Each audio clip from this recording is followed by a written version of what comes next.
Back again with another Bond review, and today we're going to talk about Moonraker. And this is a fun one, really fun Bond movie. I mean, you got Bond in space, and this is where you throw in the sci-fi elements here because, around this time, 1979, this is off the backs of, big sci-fi movies. Just a couple of years prior, you had Star Wars. I believe the same year you had Star Trek: The Motion Picture. Around this time, you had The Black Hole, which I've never seen. I do have the film, but, films of that sort, that type of genre, where it's trying, other movies were trying to write off the popularity of Star Wars. So like I said, here you throw in the sci-fi elements of, Bond in outer space, and a lot of that would come into play in the third act. But yeah, I really enjoyed this movie. And this is actually the biggest film of the franchise up until GoldenEye. Moonraker was a big success in the box office. And yeah, I could see why. But the plot here, you have, in the beginning, you have this shuttle called the Moonraker. And it's hijacked in midair. And the crew that's carrying the Moonraker, they're killed. So soon Bond is brought in to investigate Drax Industries that built the Moonraker, and this character Drax, sort of a tycoon type billionaire that runs this company. And in these laboratories, that's where he meets this other character, our Bond girl, Dr. Holly Goodhead, played by Lois Chiles, very pretty lady, and they sort of team up, and then later you find out, because she's an astronaut for NASA, but you later find out that she's working for the CIA, and she's investigating Drax for the U.S. government. So her and Bond work together to find out more about our villain, and the investigation takes Bond to Venice, and you do get some good fight scenes in Venice because there are some people that are trying to pick off Bond, like this one henchman, Chang. I believe that's the villain's name. A henchman for Drax. And then it takes them to Brazil, where Bond, that's where the trail takes Bond and this girl to Brazil. They're tracking Drax, and that's where they come across again the 7-foot villain Jaws, the indestructible towering villain with the metal teeth. He's back here, and you kind of skip ahead to the third act later on when they discover that there's a space station undetected, and they're kind of, even before that, they're taken to this space station, and then later on you would get some fun action in the third act. But it's up to Bond and this girl to stop Drax's plan. And that's kind of it, I mean, in regards to plot. But like I said, Moonraker is a lot of fun. I mean, the cast real quick, Roger Moore, he's having a lot of fun. I mean, Roger Moore is definitely becoming one of my favorite Bonds. And I know for some people that, his style of, I guess the way he portrays Bond, there's some people that prefer Sean Connery more, or Timothy Dalton more, because Roger Moore, I've mentioned before how he brings his own charm and personality to the role, but it's also delivery and execution of dialogue and certain lines and quips, and there's moments, you could say, when you look at this era of Bond with Roger Moore, kind of goes into that more tongue-in-cheek a little bit. But I don't mind it because, again, Roger Moore, it's all about the way he delivers the dialogue and the fun lines. It just rolls off very smoothly. And Roger Moore makes it work, and I enjoy it. So I understand, Roger Moore, not everybody likes. I mean, there's a few people that prefer Sean Connery more, more the serious affairs or the more serious Bonds. Again, But I still enjoy Roger Moore. And like I said, he's definitely become one of my favorite Bonds. So Roger Moore is fun here. Louise Chiles as our Bond girl, Holly Goodhead, which when you look at that last name, it's definitely, there's a lot of things you could say about that last name. Even she said that in the documentary. She's like, yeah, I got one of the more obscene names of the Bond girls. But yeah, I mean, she was very pretty to look at, a very pretty actress. And actually, I prefer her a little bit more than the Bond girl in The Spy Who Loved Me. Yeah, Louise Chiles, she definitely held her own, and she was very good support to Roger Moore. I thought they had a good chemistry. And yeah, she was great. I really enjoyed her performance here. Yeah, a very good Bond girl, and like I said, very pretty to look at. You also have our villain here, played by Michael Lonsdale. Again, this character Drax, industrialist type, and he's all right. I mean, I wonder if they would have gotten another actor for this role. I don't know, maybe like a George C. Scott or something like that. I mean, I'm just kind of spitballing here. But this actor, he did fine.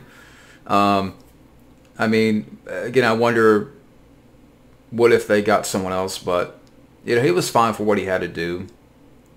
And like I said, you have Jaws, he returns. Richard Kiel's character, which he definitely has more to do here. Which he had quite a bit to do. I mean, he had some memorable moments in The Spy Who Loved Me, but he definitely had more to do here, it seemed.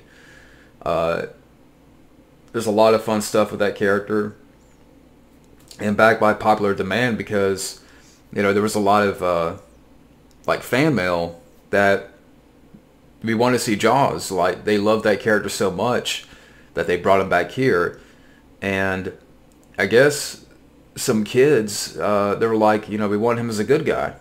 So by the end of Moonraker, you have him be a good guy. So you got some fun stuff where Jaws is helping out Bond in the third act. You know, that was cool. And Jaws gets a girl. I forgot the girl. Yeah, Dolly. Yeah, this girl with pigtails. So Jaws gets a lady in this movie. And it's a fun little scene. But yeah, Richard Kiel, again, it's cool to see him back here as Jaws. Definitely has more to do here. And definitely a highlight to the film. You also have some recurring characters. I mean, you know, Moneypenny, of course, and Q. You know, Desmond, Llewelyn, which I know I haven't really talked about him too much, but you know, I always loved the character, and it's great to see him back here. And I think I think it's the next one where they meet in a confessional. That was fun. But yeah, love Q. But overall, really good cast. Again, Roger Moore, I really enjoy him as Bond, and he definitely does a great job of playing the character. And I just love his lines and delivery of quips. I mean, especially the comeuppance of our villain, because there's a scene. Okay, and I know I'm kind of skipping ahead a little bit. I'll talk about that in a second. And of course, Louis Gilbert came back to direct here. He directed The Spy Who Loved Me, and he also directed You Only Live Twice. And, you know, solid direction from Louis Gilbert. Again, I like the spectacle that he brought to the movie. You know, everything looked big. I mean, this film had a big budget, and it was definitely used well, and you could see it on the screen. And Louis Gilbert, again, credit to him for you know, bringing that scale to the film, and definitely has a big spectacle feel, like, because of the sci-fi elements and because of the third act, which is a lot of fun because you have a laser battle in the third act, and that was fun. So there's some things here that can remind you of Star Wars a little bit, especially when you get to the climax of the film.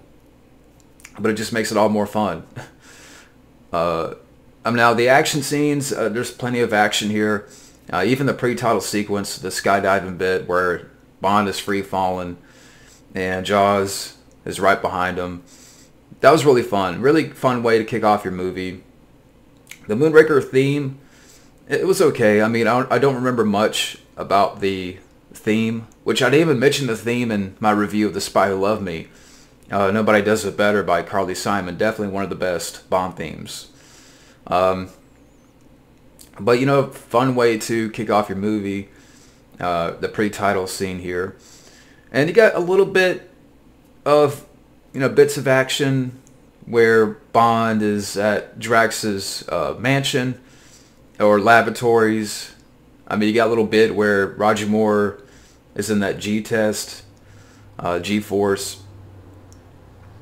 But I mean, kind of skipping ahead a little bit here, you know, where Bond is in Venice, and you have this one henchman, Chang. They get into a fight in like this museum, and I mean, there's glass breaking, and they're throwing each other through glass, which is a really good, you know, shot well. You know, Bond is throwing Chang through glass, Chang is throwing Bond through glass. Just a lot of glass breaking. So really good stuff. And then you got some good action with these cable cars where they're in Rio. And Bond has a fun scene where he's on top of one cable car with the girl, and Jaws is coming up on another cable car, and they're kind of coming at each other. And the Bond sees Jaws, and the girl's like, "Who's that?" "That's Jaws."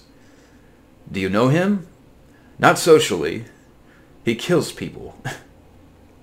I think that was ad-libbed. I could be wrong, but that's kind of going back to Roger Moore for a second. You know, even I think there's some moments in The Spy Who Loved Me that were ad-libbed.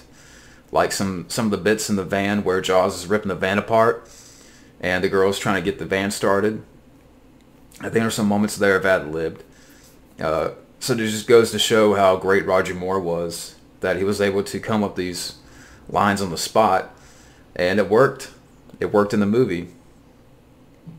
So you got some good action there on the cable cars, and then you got some stuff where Bond is going down the river, and he's being chased, and he's dropping these mines and missiles.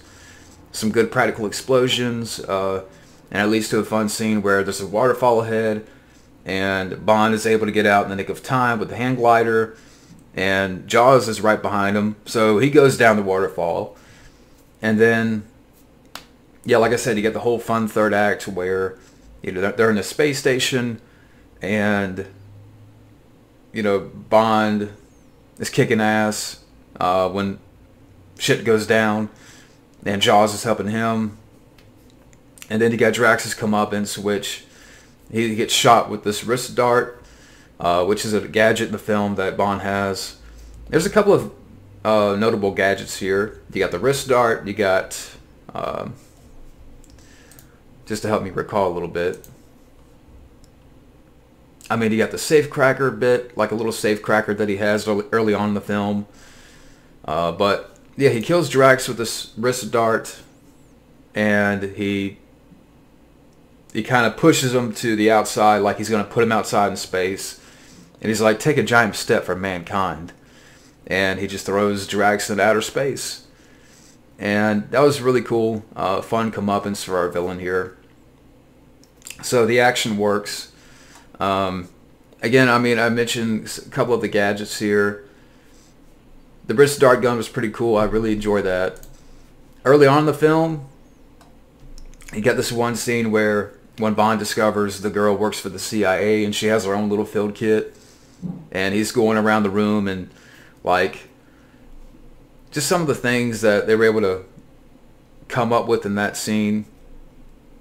Like, she has her own poison pen and a diary dart and a radio transmitter handbag, and like a flamethrower perfume. So yeah, that was fun stuff.